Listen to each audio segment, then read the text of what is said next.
a Polícia Federal no Rio de Janeiro tem um novo superintendente, é o delegado Tássio Musi, que vai substituir Carlos Henrique Oliveira, que virou o 02 da Polícia Federal, como disse ontem o presidente da República, Jair Bolsonaro. E essa troca no comando da Superintendência do Rio de Janeiro é motivo de polêmica desde agosto do ano passado, pelo menos. Em depoimento à Polícia Federal no sábado, tornado público ontem, o ex-ministro Sérgio Moro afirmou que Jair Bolsonaro chegou a mandar uma mensagem para ele em que o presidente dizia: Moro, você tem 27 superintendências, eu quero apenas uma, a do Rio de Janeiro. Segundo Sérgio Moro, não havia motivo para essa troca. O presidente teria alegado que o motivo era a falta de desempenho do então titular na época. Porém, o então titular na época agora vira o 02 da Polícia Federal e a troca desejada naquele período pelo presidente da República foi praticamente a primeira ação do novo delegado-geral, superintendente-geral da Polícia Federal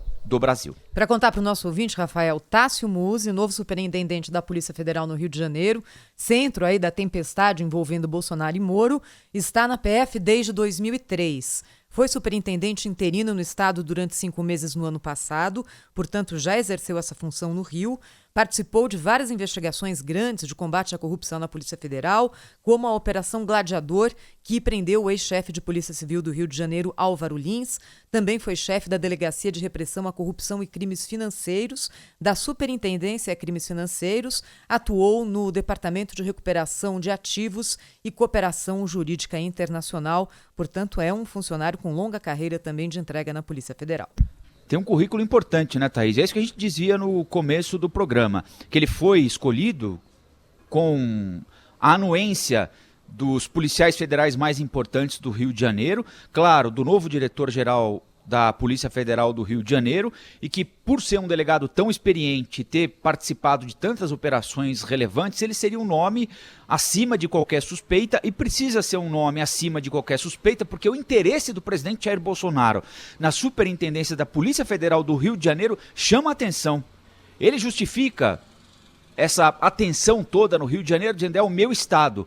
Mas ele é o presidente da República, por que ele precisa tanto de ter a indicação específica da superintendência da Polícia Federal no Rio de Janeiro e não em São Paulo, e não no Paraná, e não no Pará, e não no Acre, e não no Amazonas? Por que no Rio de Janeiro?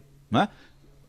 Chama atenção. Então, a gente espera que essa nomeação de um policial tão experiente sirva para blindar a Polícia Federal do Rio de Janeiro desse desejo que a gente não entende exatamente qual é do presidente da República pela Polícia Federal no Rio. Será que por morar lá e ter a família ali, a história toda ali, política, particular, pessoal, ele só quer ver a Polícia Federal trabalhando melhor no Rio de Janeiro, entregando mais contra a milícia, contra o tráfico de drogas? Tomara seja isso. Foco em você.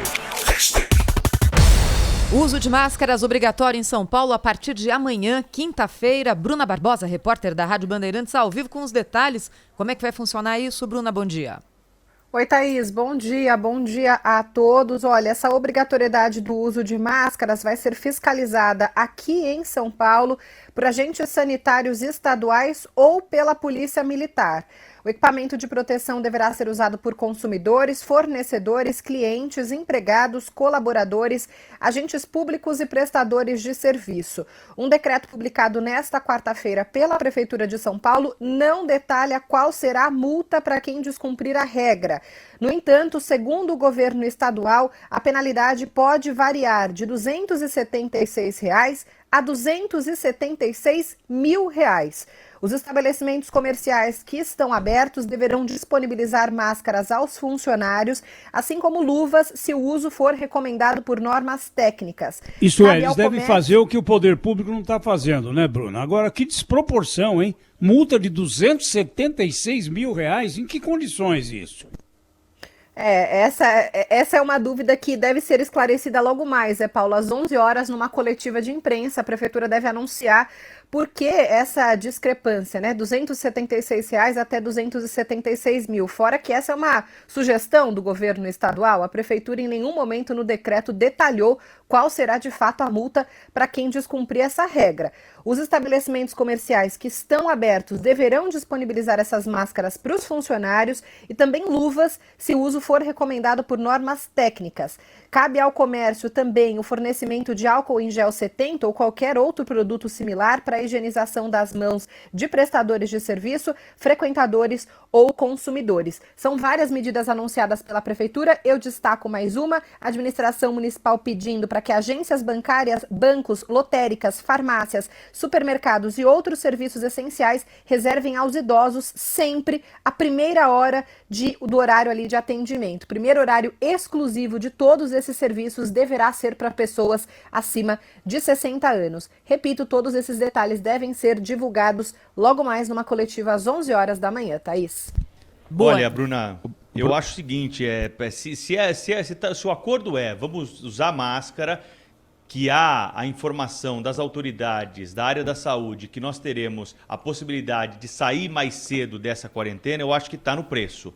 Eu sou favorável à utilização de máscaras. Em relação à punição de estabelecimentos comerciais e de pessoas, isso tem que ser muito bem estudado, explicado, analisado, para a gente não ter uma medida atropelada, como foi, por exemplo, essa medida da prefeitura de bloquear, por exemplo, grandes avenidas da cidade. Houve o recuo hoje, não aconteceu o bloqueio aqui na cidade de São Paulo, porque foi um tiro no pé, foi um caos, né, no congestionamento, pessoas do serviço essencial não conseguiam chegar ao trabalho, por isso que a prefeitura teve de recuar dessa decisão. Então, e ontem ficou bem claro, recuou, né, Pedro, na nossa entrevista aí com o secretário Edson Caran, que não havia convicção nem do representante da prefeitura, né?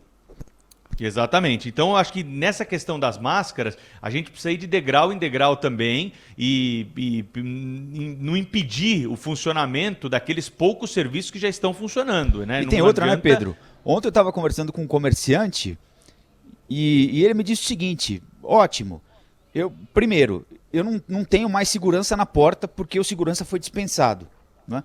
Então, quem é que vai fazer esse filtro para saber se as pessoas estão entrando de máscara ou não, se eu não tenho mais ninguém na porta? E segundo, se alguém entrar sem máscara, você faz o quê exatamente? Né? Porque, você não pode punir esse comerciante. Não, uma coisa é você pensar a medida no gabinete, né? Fala assim, olha, então, se eu chegar com a fiscalização numa padaria, num açougue, num restaurante, e tiver alguém sem máscara lá dentro, é multa para o proprietário, né? Uma coisa é você pensar nessa ação no papel, outra coisa é você transportar isso para a prática. Como é que o dono do comércio vai tocar dali de dentro alguém que está sem máscara? Você imagina, por exemplo, um restaurante de estrada que atenda caminhoneiros. Se um caminhoneiro resolve entrar sem máscara, o que o dono faz? Tira o cara a tapa de lá de dentro? Não tem como, né? Se o cara resolver entrar, ele entra. É triste, mas acontece. Não é a mesma coisa que o ônibus, né, o Rafael? Então... a pessoa vai trabalhar, ela não está passeando de ônibus. Se entrar sem máscara, a empresa vai ser multada em R$ 3.300. Tem a dó, errado, viu? Né? Mas o cara para o ônibus no meio da rua e deixa todo mundo parado lá. Assim, eu não ando mais enquanto ele não sair, né? Você vai gerando uma perspectiva de... É claro que isso tem um intuito de gerar, né, a sensação de responsabilidade nas pessoas. Falar, olha, eu não vou sem máscara, porque se eu chegar lá eu posso ser constrangido, vão me botar pra fora. Mas nem todo mundo tem bom senso, né? E esses que não têm bom senso, faz o que com eles? Sai no tapa? Não tem muito o que fazer, né? Eu só tenho A Bruna tá aí ainda? Eu queria só tirar uma dúvida com você, Bruna, não sei se você sabe. Hoje é quarta, né? Hoje tem aquela entrevista do governador de São Paulo. E geralmente os anúncios da prefeitura são feitos lá no Palácio dos Bandeirantes, né? Juntos. O governador de São Paulo e o prefeito da capital. Tem alguma razão para essa entrevista ser às 11 da manhã e não lá junto com o governador de São Paulo, 12:30? O prefeito Bruno Covas vai ao Palácio hoje, Bruna? Não está prevista a saída do prefeito ao Palácio, Rafael, porque segundo a prefeitura, nessa coletiva, várias outras medidas serão anunciadas. medidas que cabem exclusivamente à capital de São Paulo. Então, acredito que por esse motivo serão coletivas separadas. Há diversos outros anúncios que a Prefeitura promete fazer nesta quarta-feira. É interessante isso, não é? Porque... Com a capital seguindo num caminho aparentemente mais rumo ao endurecimento da quarentena e o governador já sinalizando o afrouxamento em outras cidades. Não, mas o governador disse o seguinte, é obrigatório o uso de máscara, mas as prefeituras têm de regulamentar como que vai funcionar. Então, cada prefeitura vai regulamentar de uma maneira, não é isso? É isso, Pedro. Essa foi a sinalização do governador. Tanto por isso, né, no decreto publicado nesta quarta-feira, a Prefeitura em nenhum momento detalha qual será a multa para quem descumprir essa regra. Inclusive, essa é uma pergunta que eu vou fazer na coletiva. Se esse valor de R$ 276, podendo chegar a 276 mil, também vai ser cobrado aqui na capital. Pode ser que a capital não utilize esse valor e seja apenas uma sugestão do governo do estado. Tanto essa questão também da fiscalização por agentes da Polícia Militar, o governo do estado em nenhum momento fala que pode colocar a PM para fiscalizar. Ele sugere, inclusive, agentes do PROCON. Então, há alguma discrepância entre os decretos, o decreto estadual e o decreto municipal, e tudo isso a gente só vai conseguir descobrir na coletiva. Eu queria só reforçar o que a Thaís pontuou, por isso é que eu fiz a pergunta para a Bruna, porque até agora tudo estava sendo anunciado em conjunto, né? Mesmo que a prefeitura da capital tenha de ser um pouco mais rigorosa do que aquilo que anunciou o governo do estado, ou menos rigorosa, mas já de algum tempo que eu tenho notado que as coisas estão caminhando, não em sentidos contrários, mas a prefeitura da capital parece já ir tomando um outro rumo em direção à sexta-feira. Dia 8 agora, né, que é quando serão anunciadas as medidas que vão valer a partir do dia 11, quando a gente imaginava que supostamente a quarentena seria relaxada no estado de São Paulo. Aqui na capital a coisa está indo para um outro sentido. Ontem teve uma entrevista, acho que deve estar publicada hoje na versão em papel da Folha, né, está na versão eletrônica já desde ontem à noite, do prefeito da capital, em que ele deixa claro ali, né? Ele não disse, mas está absolutamente subentendido que na capital não haverá relaxamento.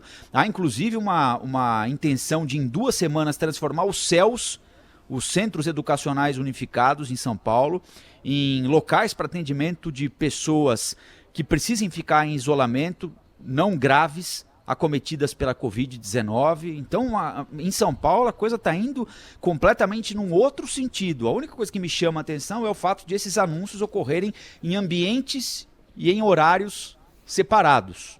Mas as coisas estão caminhando em sentidos diferentes no governo do estado e na prefeitura da capital. Não estou dizendo que eles estão brigando, não é isso, mas é que as intenções agora, por causa da pandemia, são diferentes, né?